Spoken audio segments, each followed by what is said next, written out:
So you want to run an external switch or a secondary switch to your inverter. This is what I've done to mine. So when I click this button here, not only does it light up, but do I not plug it in? There it is. Just took a little while. So yeah, plugged into 240 volt.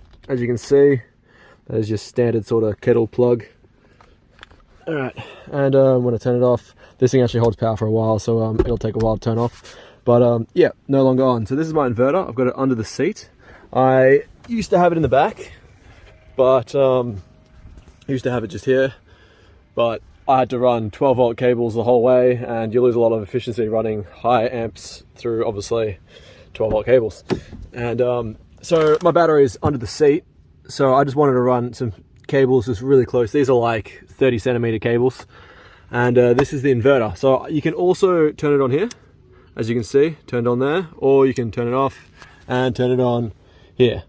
Let me just get a bit of a, look at that, instantly comes on and then pops back off. So in this video, I will show you how to pretty much just wire that up, because obviously where mine is, if I want to turn this on and off, I would actually physically have to get out of the car, walk around, and then hit that off button, which is a little inconvenient. And my girlfriend and I both continually forget, and the car's like,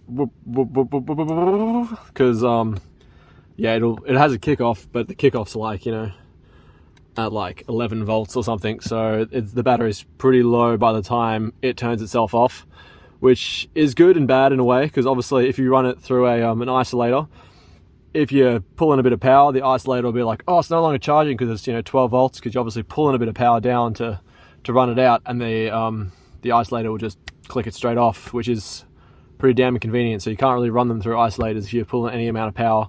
So that's why I'm doing it like this, so I can turn it on and off. I think this looks pretty classy enough anyway. So let's get started. So first things first, the switch side, all I did was, yeah, this is real cheap foam that I just put through, but it works because it's classy as all hell. So you just need 3 cables. So you need the switch cable, like the on-off, obviously the one coming in, when you switch it, it puts power to the other one, and then one other cable. So the other cable will be the negative in my case. It's not always, I think, in all cases though. So let's just disconnect all this biz.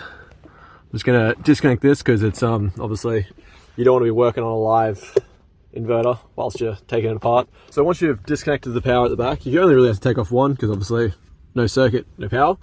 And this is probably the first thing you want to do, is just sort of like take this away as best you can. It will be easier if you take the screws off the back as well, just those ones right here. So 1, 2, 3, 4, because then the top will generally lift off these things. I think this one does. Yeah, look at that. So the top will lift off, but obviously can't be bothered doing that because you kind of get the idea. So if you sort of pull that away a little bit, and I'll move this bit of tape.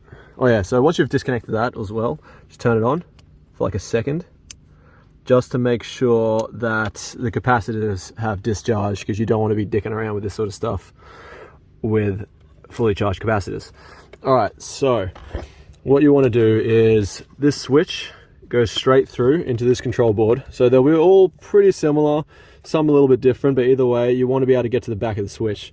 So you can see that the switch goes straight into this big lump of solder right there. Is there a better way of getting this? There we go. So that big lump of solder right there. Let's see if I can focus. Phone's a little dodgy. So all I've done is tapped into those two, so that this switch will still work, but if one of the switches is on, they're both on. So like either switch is on, it's on. So I can turn it on from here and turn it on from there. It's both on, but if one's off and one's on, it's still on. So there's it's always on and never off, if you know what I mean, unless they're both off. So what you want to do, actually I might change the lens. There we go. All right, so first you want to get a multimeter, one of these bad boys, hopefully in better condition. And you just want to check which side is on. So first go just like 20 volt kind of deal, positive, negative, and then just check. Actually, best way to do it actually would be if you've got one of these settings, which you probably will. So when you touch it, it goes beep. It's like the resistance test. This is tricky with one hand. So when you touch it, it beeps telling you that those two are connected. So with something like this, you would touch it to this and hear no beep. But if we were to turn it on, the switch will be, you know, connecting the two, and then you'll hear a beep, just like that. So you know that switch is connecting these two together. So all you have to do is tap into this, and then you can use that switch to connect the two together. So what I didn't realize with this was, when I first tested it, is that I assumed that they'd run negative through this switch or nothing, because it's just a switch, but they actually ran positive through this switch.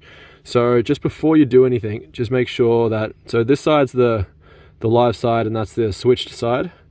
So just touch one to there, and then the other one to, say, the positive terminal. This is not going to be possible with one hand, I don't think. Oh my god, maybe. And if I'm really careful, and touch that to there.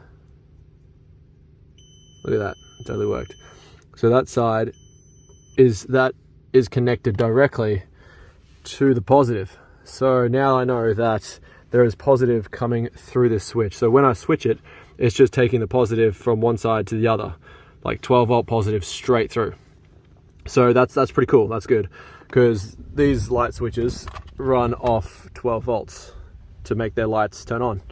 So you can just run the positive straight through the switch and it will connect straight through, and just run the negative straight to the negative here. So with a normal switch, if you want to do a light switch, that's what you're going to do. But if not, then you just connect it up to a normal switch. So you just, yeah, one side and the other side, and that's it. That's all you got to do. And then put it back together, and then when you switch it over there, it'll switch over here. And I hope that helps. If you have any more questions, or I didn't answer anything well enough, please do put it in the comments below, and I'll try to add a little bit more or something. I don't know. But hope that helps, and catch you guys later. Subscribe and all that jazz. See ya.